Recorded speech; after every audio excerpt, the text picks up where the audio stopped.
In this lesson, we're going to learn why May is the #1 month of the year to fertilize your plants. Secondly, we're going to learn why Ivory Organic is one of the most complete organic fertilizers on the market. And lastly, I'm going to give you a tour of our backyard orchard, highlighting some of our fruits, vegetables, and ornamentals, including roses, palms, and so much more. I hope you enjoy this lesson. Hi, my name is Charles Malky, biologist and plant expert with Ivory Organics, where we grow cool plants, and author of Saving the World with the Home Garden. And in this 3-part lesson, I'm excited to share with you the importance of fertilizer in your May garden. So here we are now with a chart highlighting on one axis the amount of fertilizer to offer your plants, and on the bottom I've got the seasons: W for winter, SP for spring, SU for summer, back to F for fall, and then winter again. And obviously in the winter, the light hours are at the lowest period of the year, and the plant metabolism is at the slowest point of the year, and hence the amount of fertilizer you're going to want to offer your plants is very little to none. I say very little because for your evergreen plants, such as your citrus and your avocados, and it could even be your camellias and other plants and ferns that are green in the winter, you can foliar feed them and help correct nutritional deficiencies at the slowest metabolism period of the year. In spring, you're going to want to offer your plants more, but you're going to want to offer your plants the most fertilizer amounts in summer. In fall, early fall, you can offer a half dose like you would be fertilizing in spring. And then in winter, you're back down to the lowest point. So if we draw the curve now, you can see in winter, we're basically going to be adding fertilizer at half the recommended dose on the back of your fertilizer. In summer, you're going to offer the maximum recommended dose of fertilizer, and then you're going to cut that dose in half again. And again, for your evergreen plants, your citrus and tropicals, you can do a foliar feed to, again, correct any nutritional deficiencies to get them ready for the next spring bloom. But here's now summer, June 21st, typically longest light hours, warmest days approaching and coming. Usually after June, you got July, August, September, which are even hotter, but the days start getting shorter. But the goal is the plant's metabolism is peaking that first day of summer and those subsequent days, and you're going to want to make sure that the plant has all of the macronutrients plants need to optimally perform and get through the highest, most active period of the year. Many gardeners forget to feed their plants in the summer, and the most important month for feeding your plants organically is May.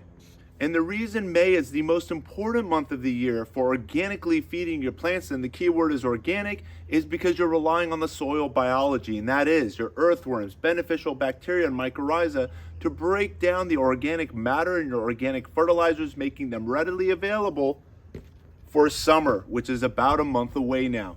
And these organic fertilizers in granular form last about 3 months, and that's why the timing is optimal to make sure that you've got that fertilizer in the ground in May and offering 3 months of nutrition to your plant for optimal growth, flowering, fruiting, and so much more. So now that you've learned that May is the #1 most important month of the year to feed your plants that recommended amount of fertilizer on the back of your fertilizer labels, the second most important part of this lesson is to make sure you're offering your plants all 6 plant macronutrients. And this is where Ivory Organics all-purpose fertilizers come in, because unlike about 95+% of the all-purpose fertilizers on the market, they all typically focus on just 3 macronutrients, and those include nitrogen, phosphorus, and potassium, which are in short NPK, which are the elements that you'll find off the periodic table. The periodic table consists of 118 elements, and of those 118 elements, plants are dependent upon 6 of those macronutrients. 3 of them are considered the primary, and the other 3, a total of 6, are considered the secondary. So plants have 3 primary macronutrients and 3 secondary macronutrients, and macro simply means that these elements must be in the soil in abundance. And I'll talk about the importance of each of the 6 macronutrients in just a second here. For your in-ground plants, it's important to add the product as a top dressing to the topsoil, and with each watering, it'll enrich the soil and benefit all of the soil biology and ultimately benefit the surrounding plant. For your potted plants, it's important to continuously feed your plants on a monthly basis, as every time you go to watering your container plant, a lot of those nutrients are leaching out of the container, and therefore it's more important to continuously apply a low dose organic fertilizer to the topsoil so that with each watering, it's enriching the soil throughout the entire growing season of, again, repeating, spring, summer, and early fall. So Ivory Organics is excited to offer your garden all 6 plant macronutrients, and those include your nitrogen, periodic table element number 7. And what nitrogen does is it aids the plants in promoting growth and the greening of the plant. Phosphorous, which is periodic table number 15, indicated by initial P, supports an abundance of plant flowers and supports fruit set and development, and also improves the plant's drought tolerance. So if you happen to miss a watering, as long as all of these elements are in the soil, your plant's gonna thrive and pull through a lot better than those that are not supported by these elements. Potassium, periodic table element number 19, and the initial is letter K, improves disease resistance, root development, and strength. Magnesium, periodic table element number 12, indicated by initials Mg, is the heart of the chlorophyll molecule and is responsible for photosynthesis, which is the process of converting water and carbon dioxide with light energy, the sun, into sugar molecules. Calcium, indicated by initials Ca on the periodic table number 20, is the building block of all plant cell walls. It may contribute to as much as 30% of the dry weight of a plant. A highly important plant, not just for your tomatoes, but all of your plants that you're growing. Ivory Organic all-purpose fertilizers have it all in both the super and premium blend fertilizers, all 6 plant macronutrients. The super blend simply has a higher percentage of those NPK elements in addition to azomite.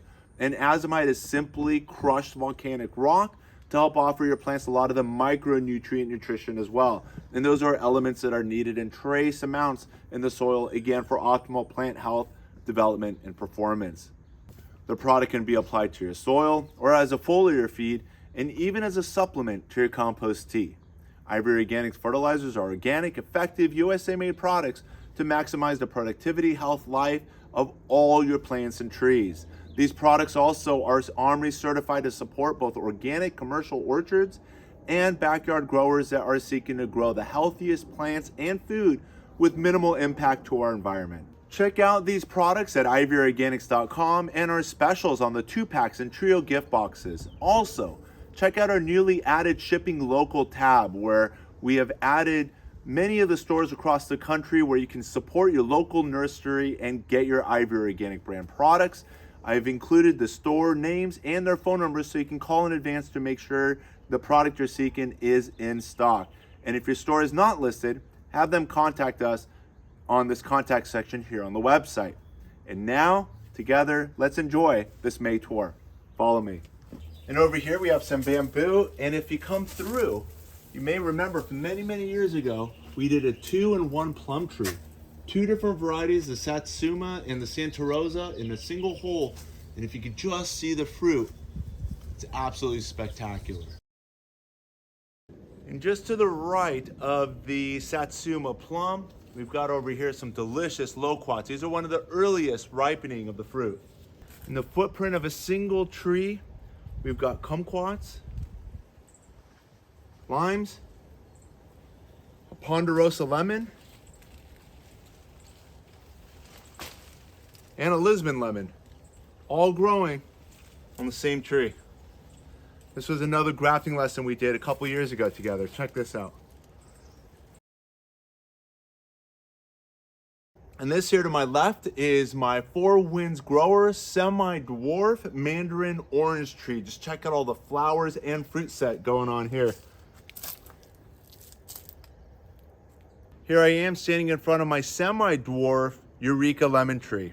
My height is 6 feet, my reach is 8. You can see this can easily reach another 10 to 12 feet. I've been pruning from the top in order to encourage a lot of lower branching to maintain this bushy structure, in addition to highly productive fruit activity at all levels, from the highest to all the way to just inches off the ground. And I know this is a lot of question gardeners ask is, how small and compact and how low will the fruit be? And you can see, you can have fruit on the ground as well as up in the canopy of the tree. So over here we have some California poppies, which are just about ready to go into bloom. A couple more days, and these are part of the California natives that we have planted here in the garden, surrounded by parsley, another California native poppy. Coming a little closer, we've got a stray seedling lettuce, some basil, Swiss chard, our planted row of lettuce, more Swiss chard, a row of carrots, followed by some radishes, which we use for both the leaves as well as the root, hence the compact nature. In between here, we've got blackberries, raspberries, and boysenberries that you can find on the ivoryorganics.com website. Some of them are still available. And then we've also got some tomatoes that we're going to be training and building a structure for growing a double and triple vine tomato in this area, as well as the second one in this area. So there's a lot of action happening in this very narrow strip of real estate. One of my greatest prides and joys here on the property are the Zager genetic fruit trees. It was an honor having met the late Floyd Zager on the Zager orchard in Northern California a few years back. This here is one of his best, most popular fruit trees that he has available, known as the Spice Z Nectaplum. It's got the purple leaves that you are typically identified with the ornamental plums that you'll see in nurseries, but that purple has made its way into these nectarines and these nectarine fruits. So it's basically a nectarine cross plum tree with these delicious nectarines with white flesh. And we're gonna have to thin this out soon so the branches on this tree don't break. But you can see it's both a delicious edible fruit in addition to a beautiful ornamental addition to the backyard orchard. And as you come through, we've got 3 more Zager genetic fruit trees.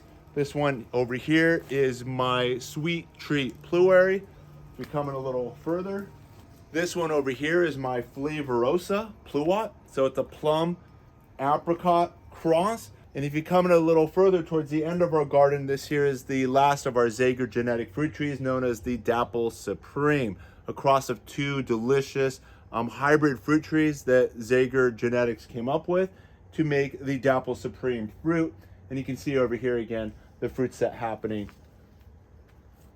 And we're about 2 to 3 months away from enjoying this deliciousness with, even though they look green, they're gonna ripen into a reddish purple with delicious red purple flesh as well. So behind me on this corner of the property is our 10-in-1 fig tree. 10 flavors of figs that we enjoy in the footprint of a single tree. Instead of having planted out 10 individual fig trees, we get to enjoy 10 flavors on a single rootstock. So a lot of people ask, why take out the time, energy, and effort of grafting? And for me, I get a lot of pleasure out of grafting. I feel like I'm being a medical doctor in the backyard orchard. A second, and what most people will say, the reason for grafting is you increase the diversity. You get to enjoy all these different flavors, again, in the footprint of a single tree. Instead of having to plant out 10 fig trees, you can enjoy off of one several varieties and just enjoy more flavors that way. Same as with our apple tree, we just demonstrated with our citrus and so much more. Another important reason for grafting is you can enjoy successive ripening. There's some apples, for example, that ripen in May, June, others in June, July, August, September, October, November. You can enjoy apples starting in May, June, all the way through November, December by grafting those varieties that ripen in different months throughout the year. And the goal is, by visiting your garden throughout the year, there's always going to be something offered to enjoy. Again, just another benefit of grafting. And while we're here, let's just check out some of these fruit that's happening here in May. This one over here is the Chicago Hardy, and you can see the fruit. These here are the Breba crop figs. As you can see, it's happening off of last year's wood. This is brown wood that hardened over November, December of last year. And you can see this is the Breba crop. The main crop will happen on the new growth, and that's usually the more delicious crop. Again, Chicago Hardy, cluster of 3-4 more figs right there, all again, the initial crop that's coming off of last year's growth. This one over here is the green Isha fig. Again, you can see a couple of the Breba crop, again, happening off of the brown wood from last year. So a couple green Isha. As you come down, there's some strawberry vert figs right in this area, which we're gonna have to balance throughout the year to make sure that this gets a lot more sunshine. Just behind here and in the front, we strategically grafted on. Check out these beautiful green and yellow, white striped figs. This is known as a tiger panache. Even the wood as it grows is variegated as well, as you can see in the stripes in the wood. In the canopy between the 10-in-1 fig tree and my 3-in-1 apple tree, we've also got blueberries. So even the blueberries are self-fruitful. It helps increase fruit yields in addition to fruit size and flavor by having more than one variety of blueberry. And you can check out the fruit set here. And if you take a look, it's in the canopy here of our 3-in-1 apple tree. Just behind it are late ripening Granny Smith apples. Check out all of those flowers. This one here in the middle is our family favorite apple variety. Again, it's a neighbor's apple we enjoyed about 30 years ago, and I've been successively grafting it from property to property. Check out the pollination happening here. Another great benefit of multi-grafted fruits is, again, that pollen can easily get from one variety to the next, and again, help improve fruit set, yield, size, and flavor. And just behind it over here, we've grafted the Fiji apple. You can see it's newly grafted with this huge grafting wound. And then behind it is the Gala apple. And just check out again the flowering that's happening on these newly grafted areas.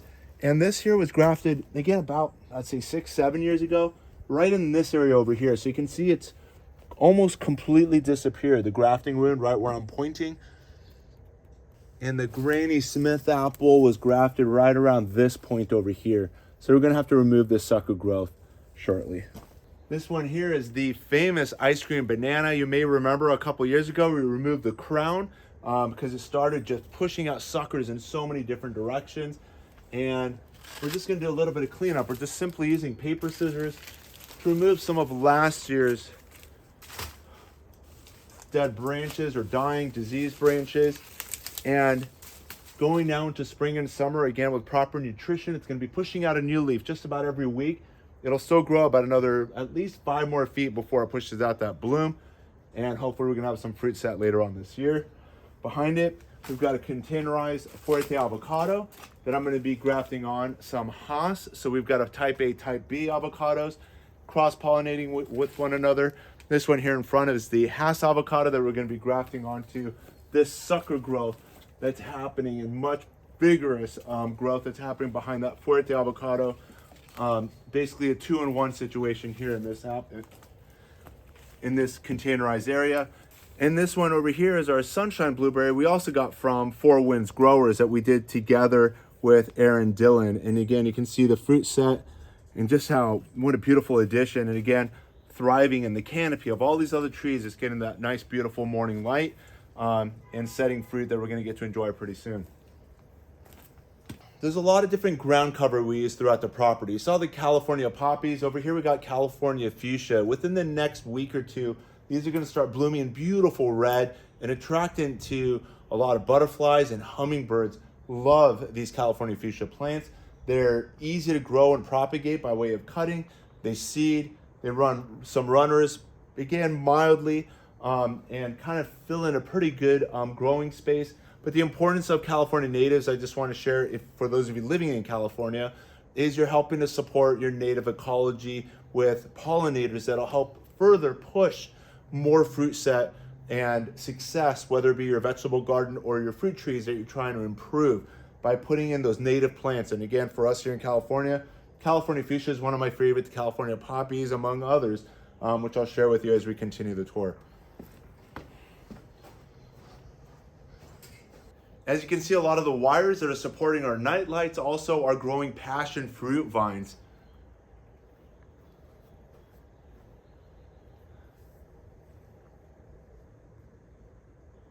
To my right here are the California native poppies, in addition to a hedge of iceberg white roses And we're in the canopy of the king palm tree. Check this out.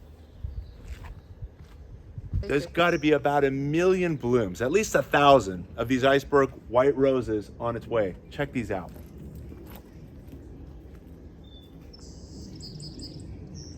To my left here is a row of the pygmy palm trees. These are the slowest and most compact of the palm tree family and ideal for these small growing spaces.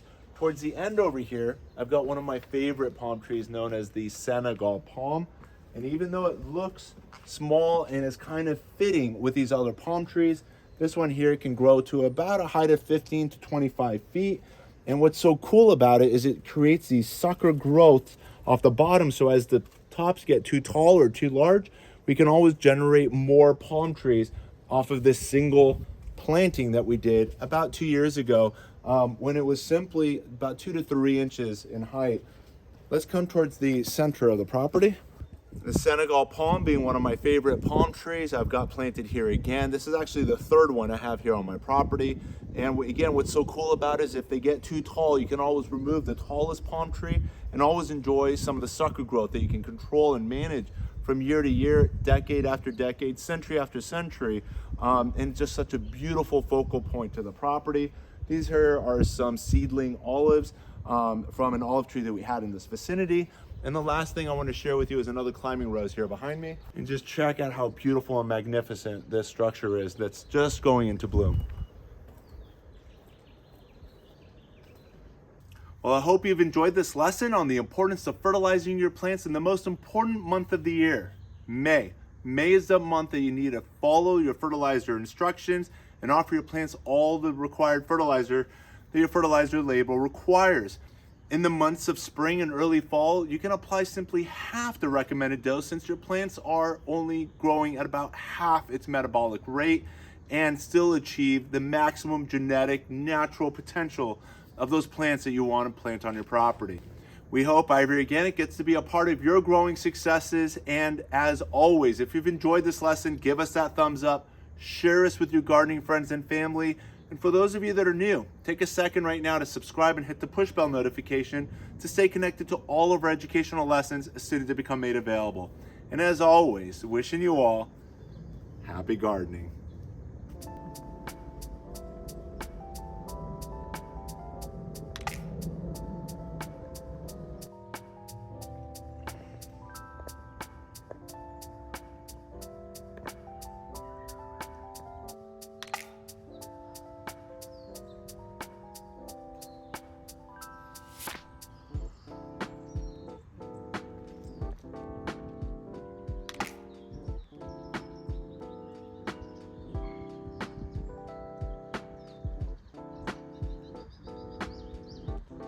And this here is where we grow our vertical plants. Historically, we've had our tomato vines growing as double and triple vine tomatoes. In a span of about 20 feet, we'd have about 8 tomato plants. Today, we've got 3 pomegranates that were grown as espalier. I've got several lessons on how we accomplish this.